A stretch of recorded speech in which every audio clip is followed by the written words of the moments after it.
예, 어제 밀양병원 그 화재 참사가 있었죠. 올겨울은 추워서 그런지 유독 이렇게 또 큰 화재 사건들이 많이 납니다.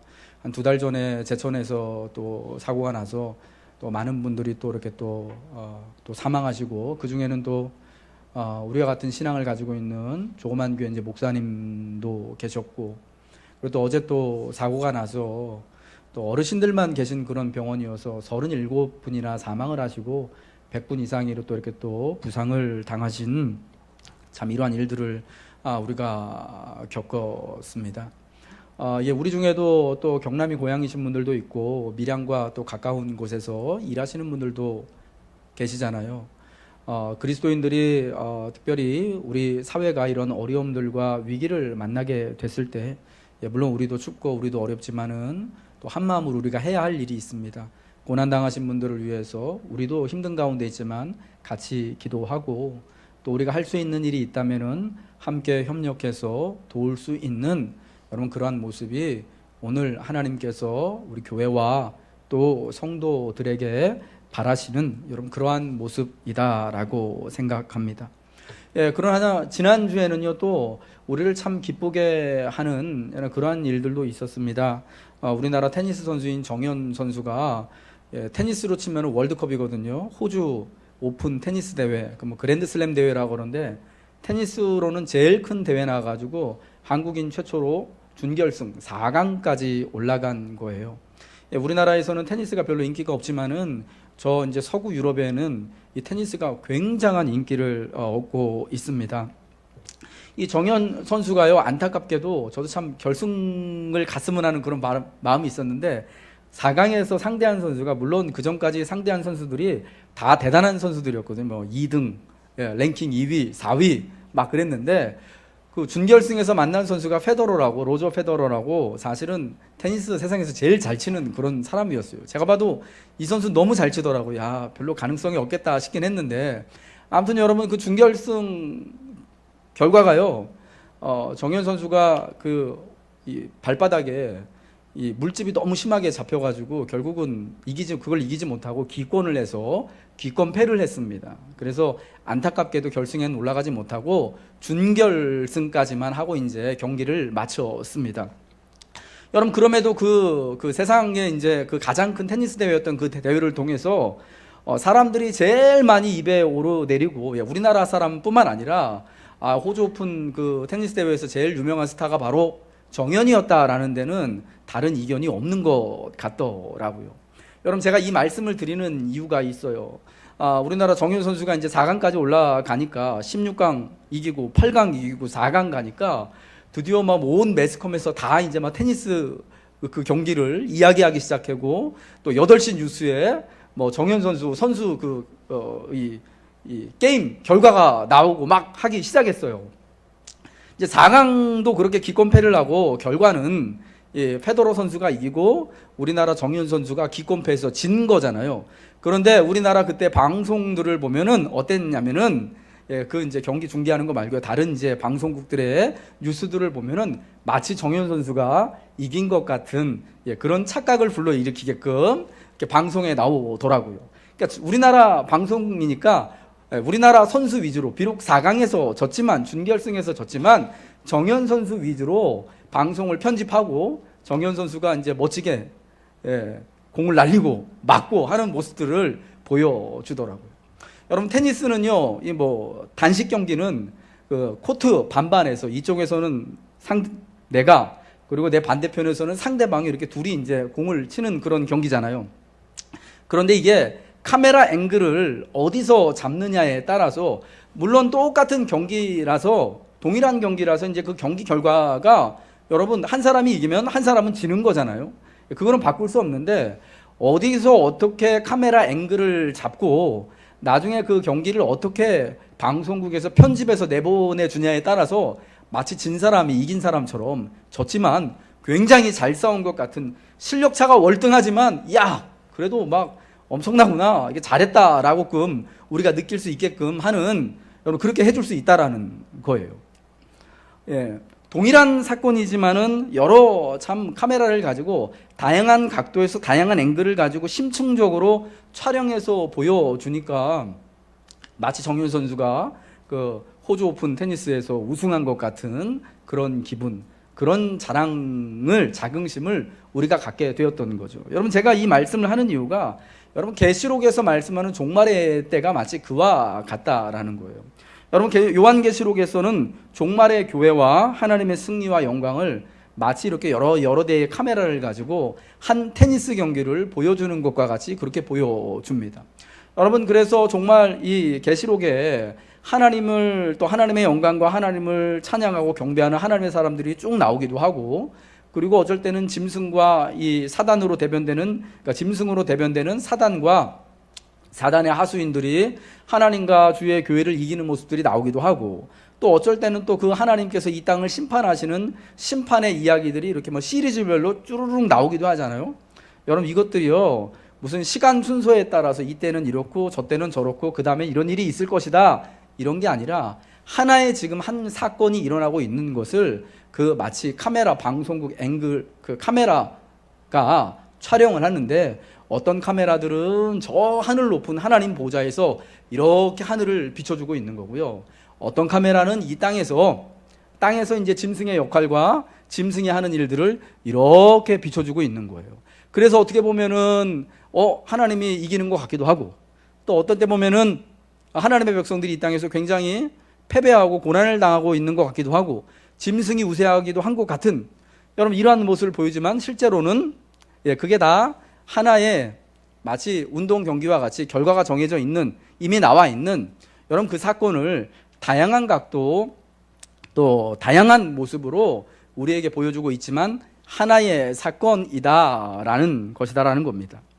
오늘 우리가 계시록 14장 말씀을 보았는데, 오늘 1절부터 5절까지는 하늘 보좌에, 시온산에 있는 하나님의 보좌에 어린 양과 함께 서 있는 14만 4천 명의 모습을 보여주고 있습니다. 근데 여러분, 이 14장에 등장하는 14만 4천 명은요, 이미 계시록 7장에 우리가 지난 가을에 이미 살펴봤습니다. 7장에 이미 한번 등장했습니다. 똑같은 그 14만 4천 명이 등장했습니다. 한 번 더 등장해서 보여주고 있습니다. 이건 뭐냐면은 마치 그 카메라 앵글이 줌인을 했다가 줌아웃을 했다가 그렇게 찍는 것 같이 다양한 각도에서 다양한 또 기법으로 시각으로 이렇게 촬영해서 보여주고 있는 것과 같다라는 것을 말할 수 있는데요. 이 14장에 나오는 14만 4천 명은요, 7장에 등장했던 14만 4천 명과 똑같은 그러한 동일한 존재들입니다.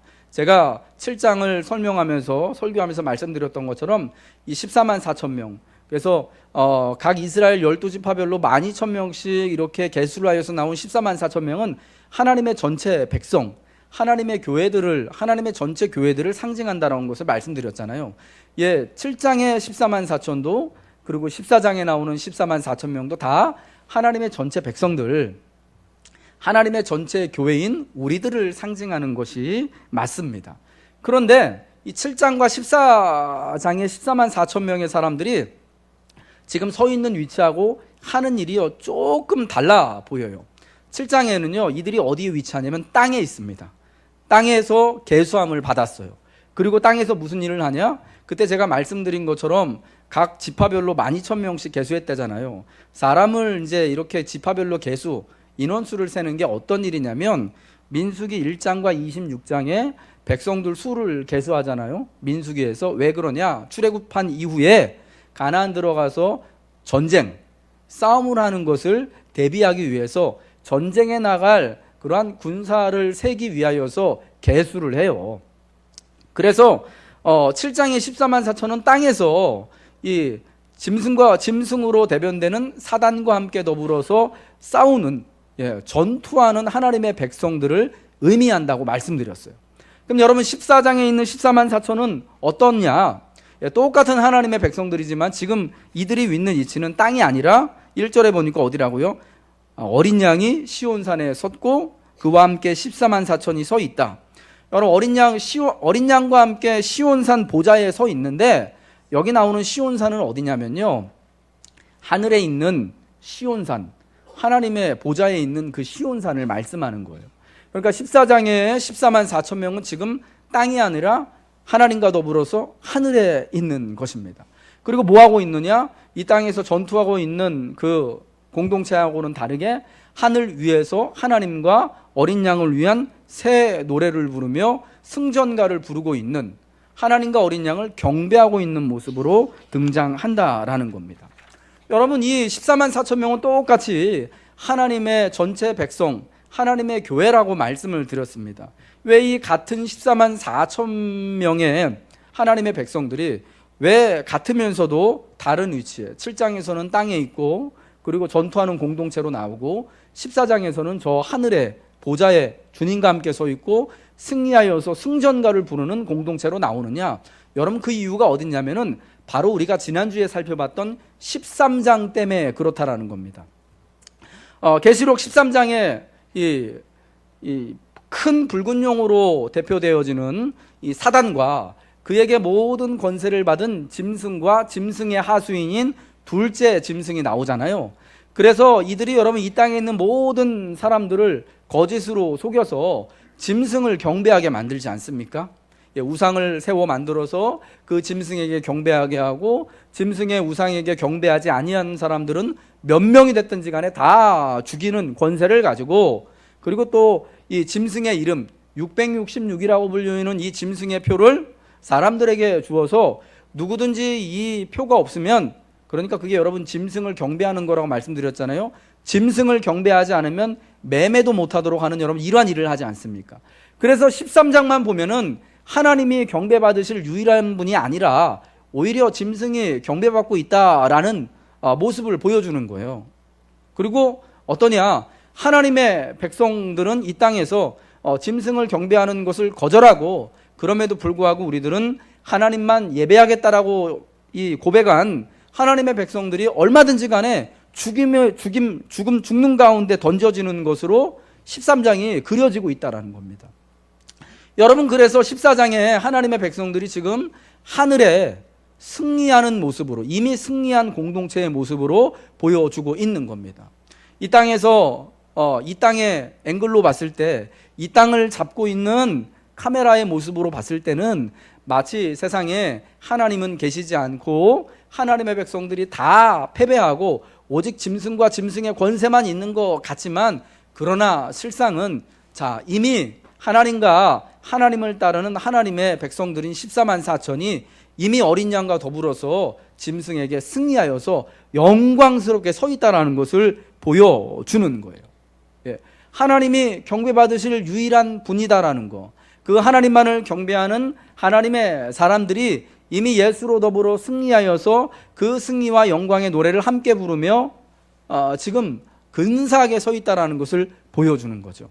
여러분, 그럼으로써 이 땅에 혹여라도 짐승과 또 짐승을 경배하려고 하는 자들로 인하여서 또 이렇게 또 유혹을 당하고 시험 가운데 있는 이 땅에 아직 살고 있는, 종말의 때를 살고 있는 저와 여러분 같은 성도들에게 힘을 주고 위로하기 위한 목적으로 지금 하나님의 백성들인 14만 4천이 하늘에서 어린 양의 노래를, 새 노래를 부르고 있는 모습으로 등장한다라는 것입니다. 여러분, 그래서 우리가 이것을 통하여서 알 수 있는 것, 이게 정말 중요한 거가 오직 하나님만이 유일하게 경배받으시는 분이다라는 것, 그리고 또 하나가 하나님이 짐승에 의해서 이미 승리했다라는 것, 이 하나님과 더불어서 하나님의 백성들인 우리도 이 승리하여서 이 영광에 지금 참여하고 있다라는 것, 우리에게 승리가 보장됐다라는 것을 여러분 말씀해주고 있는 것입니다. 그럼 여러분, 이 하늘의 14만 4천 명 어린 양이신 예수님과 더불어서 그 보좌 위에 서서 하나님과 어린 양을 향한 새 노래를 부르고 있는 이들의 특징적인 모습은 뭐냐? 우리가 그것을 살펴봐야 하는데요. 먼저 우리 같이 성경을 읽겠습니다. 오늘 본문 3절부터 5절까지의 말씀입니다. 계시록 14장 3절부터 5절까지 읽겠습니다. 시작. 그들이 보좌 앞과 네 생물과 장로들 앞에서 새 노래를 부르니 땅에서 속량함을 받은 14만 4천 밖에는 능히 이 노래를 배울 자가 없더라. 이 사람들은 여자와 더불어 더럽히지 아니하고 순결한 자라. 어린 양이 어디로 인도하든지 따라가는 자며 사람 가운데에서 속량함을 받아 처음 익은 열매로 하나님과 어린 양에게 속한 자들이니 그 입에 거짓말이 없고 흠이 없는 자들이더라. 아멘. 여러분, 이 사람들은 하나님과 어린 양에게 속한 자들이에요. 이미 구원받은 사람들, 이미 승리한 사람들이에요. 그런데 이들의 특징은 어떤 거냐면요, 먼저 제가 간략하게 말씀드리자면은 오직 하나님만을 예배하고 하나님과 어린 양을 경배하는 것을 정말 기뻐하는 사람들이다라는 것입니다. 그들이 여러분 그 보좌 앞에서 새 노래를 부른대잖아요. 예. 그들이 보좌 앞과 내 생물과 장로들 앞에서 새 노래를 부르는데 하나님과 어린 양을 향한 이 새 노래, 승전의 노래예요. 예. 그 사심이 하나도 담겨 있지 않은 오직 하나님을 기뻐하여서 부르는 경배의 노래를 말씀하는 거예요. 이게 하나님을 경배하는 것을 말씀하고 있는 것이고요. 또 더불어서 이 4절에 보니까 이 사람들은 여자와 더불어서 더럽이지 아니하고 순결한 사람들이래요. 여러분, 이 말씀이 결혼하지 않고 성적으로 그 동정을 지키고 있는 여러분 그러한 상태를 말씀하는 게 아니라 우리가 또 계시록 말씀, 계시록 그 본문을 통해서 풀어야 되는데 이 여자와 더불어서 더럽히지 않고 순결함을 지켰다라는 것은요, 짐승을 따르지 않고 짐승을 경배하지 않고 오직 하나님만을 경배했다라는 그런 의미예요. 계시록 17장에 이 여자가 나오는데 이게 누구냐? 바로 바벨론으로 상징되어지는 음녀가 나와요. 여러분, 성경에 나오는 음녀, 17장에 나오는 이 처음 등장하는 그 음녀는 짐승의 또 다른 모습이에요. 예.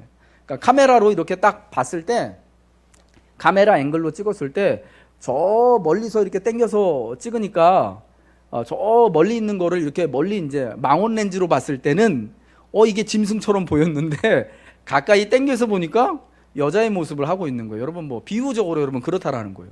짐승의 또 다른 모습이 음녀, 여자의 모습으로, 바벨론으로 상징되는 음녀의 모습으로 나오는 거예요.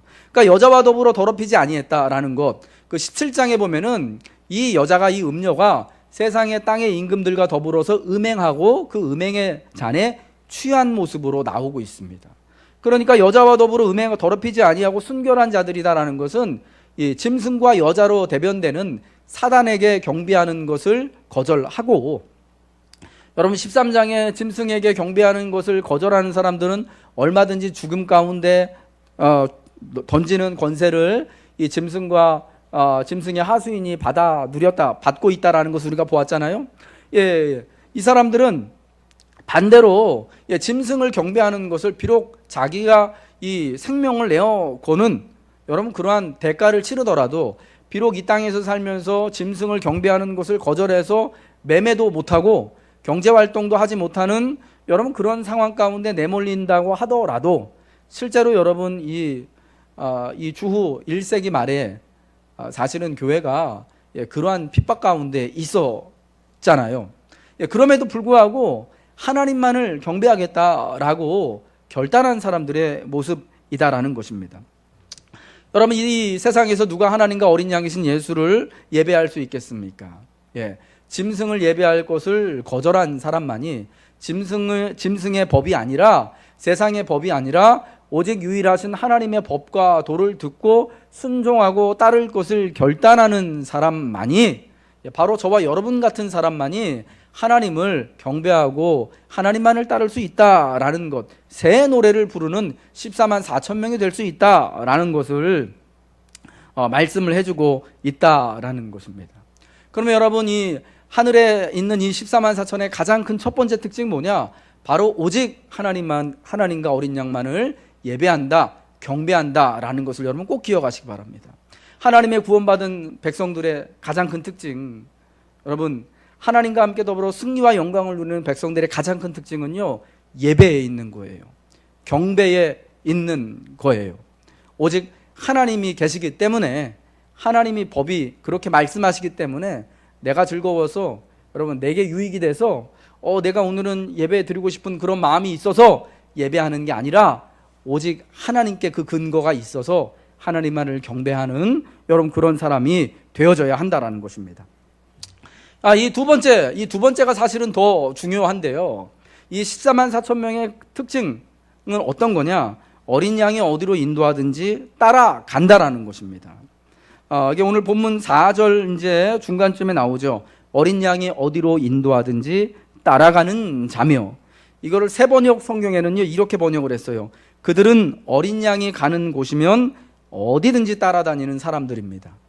여러분 14만 4천 명의 특징, 하늘에서 하나님과 어린 양과 더불어서 승리와 영광을 누리고 있는 이 14만 4천 명의 두 번째 특징은 뭐냐?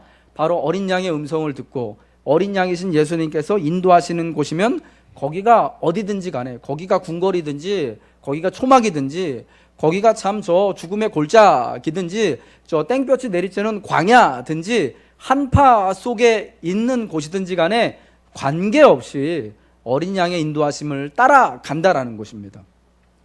여러분 이게 사실은 성경이 계속해서 일관되게 말씀하고 있는 우리 제자도의 핵심적인 모습, 성도의 핵심적인 모습이다라는 겁니다. 예수님께서 그 제자들을 처음 부르실 때 갈릴리 그 바닷가에서 이 시몬과 안드레와 요한을 부르실 때 뭐라고 그러셨습니까? 예, 마태복음 4장 19절에 뭐라고 그러셨죠? 내가 너희를 사람 낚는 어부가 되게 하리라 말씀하시면서 그 앞에 뭐라고 그러셨는지 여러분 아시죠? 나를 따르라 한 말씀 하셨습니다. 예, 나를 따르라는 것이 첫 번째 제자들을 부르실 때 말씀이셨어요. 여러분 이 말씀이요 예수님의 사역 내내 계속 이어졌다가 이제 예수님께서 부활하시고 죽으시고 부활하신 이후에 또 다시 한번 그 갈릴리 바다, 요한복음에 의하면 디베랴 바다, 똑같은 곳이죠. 바로 그곳에서 또 동일하게 예수님께서 제자들에게 질문하십니다. 이번에 누구에게 질문하시느냐? 또 그때 처음 부르셨던 제자인 시몬에게, 베드로에게 또 찾아와서 질문하시죠. 3번 질문하시면서 마지막에 말씀하시는 게 나를 따르라는 거예요. 내가 나를 사랑하느냐? 3번 물으시잖아요. 왜냐하면 베드로가 예수님을 3번 부인했으니까. 예. 그런 다음에 마지막에 또 물으시죠. 마지막 3번째 물을 때 베드로가 고민하면서 대답하죠. 주님, 내가 주님을 사랑하는 줄 주님이 너무 잘 아십니다. 또 예수님께서 내 양을 먹여라 라고 말씀하시면서 마지막에 하신 말씀이 너는 나를 따르라 라는 거였는데, 여러분 이렇게 3번 예수님께서 내가 나를 사랑하느냐는 대답을 듣고 3번 다 똑같이 시몬이 대답을 하잖아요. 그러면서 이 시몬의 마지막 대답을 듣고요 예수님이 이런 말씀하셔요. 야, 네가 이제 젊었을 때는 네가 원하는 곳으로 네가 갔지만 이제 네가 나이 많아 늙었을 때는 네가 원치 않는 곳으로 가서 사람들이 내 팔을 벌리고 너가 그렇게 죽을 거다라고 예수님이 시몬이 나중에 어떻게 순교할 것인지를 말씀합니다. 여러분 그런 얘기를 듣는다면 여러분 기분이 어떠실 것 같습니까? 어느 날 꿈에 예수님께서 빛나는 옷을 입고 권사님 꿈속에 나타나셔가지고 시몬에게 했던 말씀하고 똑같이 말씀하셨어요. 네, 너무 좋으시겠어요? 네? 저는 되게 두려울 것 같아요. 나 죽는다니까, 또 순교당한다니까. 너 엄마 이렇게 해가지고 순교할 거야. 너 좋지? 할렐루야, 아멘. 예, 우리가 사실은 그렇게 나오면 좋겠는데 그게 아마 안 될 거예요. 여러분 시몬이 예수님이 이야기를 들었어요. 야, 네가 젊었을 때는 네가 원하는 곳으로 네가 돌아다녔지만 이제 나이 많아 늙은 다음에는 사람들이 너를 원치 않는 곳으로 끌고 가고 내 팔을 벌려서 너 그렇게 죽을 거다. 이 얘기를 들으니까 여러분 얼마나 기가 막히겠습니까? 두렵겠습니까? 내가 나를 사랑하느냐라고 물어봐가지고 사랑합니다 주님 그랬더니 너 이제 죽을 거야 그러니까, 언젠지 모르지만 네 늙어가지고 그렇게 죽을 거야 그러니까 젊을 때 죽으면은 그래도 좀 힘이 있으니까 좀 견딜만 한데, 예, 여러분 60 넘어가지고 그렇게 순교당하려고 그러면 얼마나 더 괴롭겠어요. 예, 좀 그럴 것 같아요. 시몬이 그러니까 되게 황당하거든요. 그래가지고 시몬이 뭐라 그러냐면요, 그 옆에 요한이 있었습니다. 요한복음을 기록한 요한, 예수님이 사랑하는 제자 요한, 오늘 이 계시록하고도 관련되어 있는 그 요한이 반모섬에 있었던 그 요한이에요. 요한을 딱 보고 물어보는 겁니다. 주님, 그럼 쟤는 어떻게 됩니까? 라고 물어본 거예요. 그러니까 예수님이 뭐라고 그러시는지 아십니까? 야, 쟤는 내가 다시 돌아올 때까지 머물게 할지라도 그게 너랑 뭔 상관이 있느냐? 라고 얘기를 하시는 거예요. 여러분 이 말이 제자들 사이에 퍼져가지고 야, 요한은 예수님이 다시 재림하실 때까지 안 죽는다더라는 소식으로 퍼졌습니다. 여러분 그래서 예수님의 12제자가 다 순교를 당하고 요한만 순교를 안 하고요 나머지 제자들은 다 순교를 했는데 요한은 순교를 안 하고 나이 많아 늙어서 죽거든요. 나중에 밤모섬에 유배 갔다가 다시 자기가 사역하던 에베소로 돌아가서 거기서 나이 많아 늙어서 죽습니다. 근데 사실 예수님께서 그 얘기를 하시려고 하신 게 아니라, 야, 요한하고 너하고 관계없다라는 거예요. 예. 요한하고 너하고 뭐 얘를 내가 순교를 너처럼 시키거나 안 시키거나 그건 네가 알 바가 아니라는 거예요. 예. 그건 관계없으니까. 그러면서 마지막에 하시는 말씀이 뭐냐면 너는 나를 따르라. 또 그 말씀을 하신 거예요. 예. 베드로가 3번 질문, 이제 예수님과 3번 질문과 대답이 끝난 다음에 이 사람은 어떻게 됩니까? 라고 질문한 거에 대해서 예수님께서 야, 너 그거 관심 갖지 말고, 그러면서 마지막에 하신 말씀이 또 너는 나를 따르라라는 거였습니다.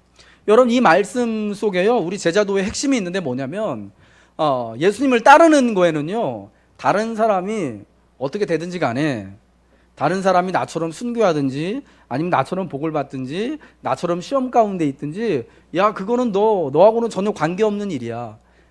그러니까 너는 지금 다른 사람들에 대해서 질문하는 거, 다른 사람들에 대해서 관심 갖는 거, 이거는 제자도에 불필요한 거니까 그저 지금 너는 나를 잘 따라오면 된다라는 것을 여러분 주님이 말씀하신 거예요. 예수님을 따라가는 거에만 집중하라는 것입니다. 여러분, 우리는 사실은 시몬처럼 다른 사람의 일에 되게 관심이 많거든요. 나는 순교당하는데 그럼 쟤는 어떻게 되는 거지? 항상 여러분 성경에 보면은 두 사람이 라이벌 의식이 있잖아요. 여러분, 그런 거 뭐 복음서 보면은 그런 게 느껴지지 않습니까? 이 시몬하고 요한하고 누가 더 사랑받는 자인지, 주님 누가 오른편에 있는지, 항상 이게 라이벌 관계잖아요. 그러니까 물어본 거예요. 관심이 있어가지고.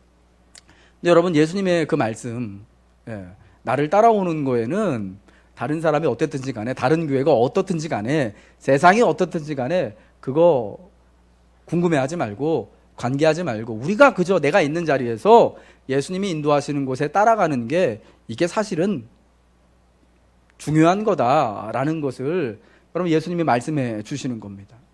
여러분, 우리도 사실은 시몬처럼 다른 사람의 일에 굉장히 관심 많잖아요. 우리 교회랑 비슷한 사이즈 교회 보면은 저 교회는 오늘 주일 예배 몇 명이나 드렸나?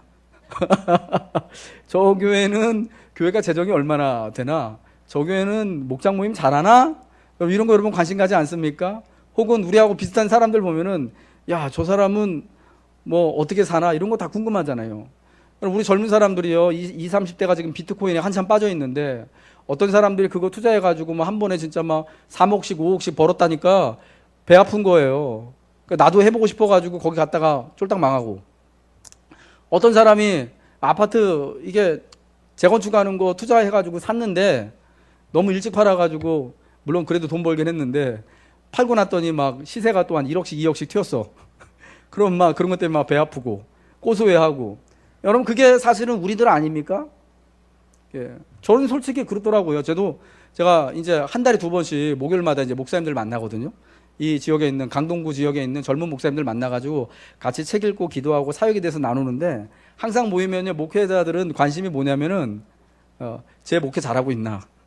왜냐면 이제 또래가 비슷하니까, 저 교회 몇 명이나 모이나, 저 교회 올해 새가족 몇 명 왔대더라, 요런 거, 이런 거 가지고 서로 이제 이렇게 막 궁금한 거예요. 예, 뭐 목사들도 여러분 다 비슷해요. 왜냐면 여러분이 하는 일에 있어서 참 잘 되기를 바라는 것처럼, 목사들도 자기들이 하는 일에 대해서, 우리 목회 사역에 있어서 잘 되기를 바라는 똑같은 마음이 있는 거거든요. 근데 여러분, 사실은 예수님이 우리에게 말씀하는 건요, 그런 거 다 부질없다라는 거예요. 예. 우리가 남이 예수님 따라가는 거, 남이 예수님을 섬기는 거, 여러분 다른 교회가, 다른 성도가 이 땅에서 정말 복받고 살아가는 거, 그게 여러분 나하고 무슨 관계냐는 거죠. 예. 물론 그게 여러분 우리 신앙의 자극이 돼서 내가 조금 더 성실하게 목회하고 조금 더 신실하게 하나님을 따르고 섬기는 일, 또 조금 더 열심히 살아갈 수 있는 자극이 될 수 있지만, 여러분 그거는 본질이 아니라는 거예요. 여러분, 예수님을 따르는 것이 제자도의 핵심인데, 예수님을 따르기 위해서는 우리가 좌고우면할 필요가 없다라는 거죠. 오직 예수님의 음성을 듣고 예수님이 인도하시는 곳, 여러분 그곳으로만 따라가면 된다라는 거예요.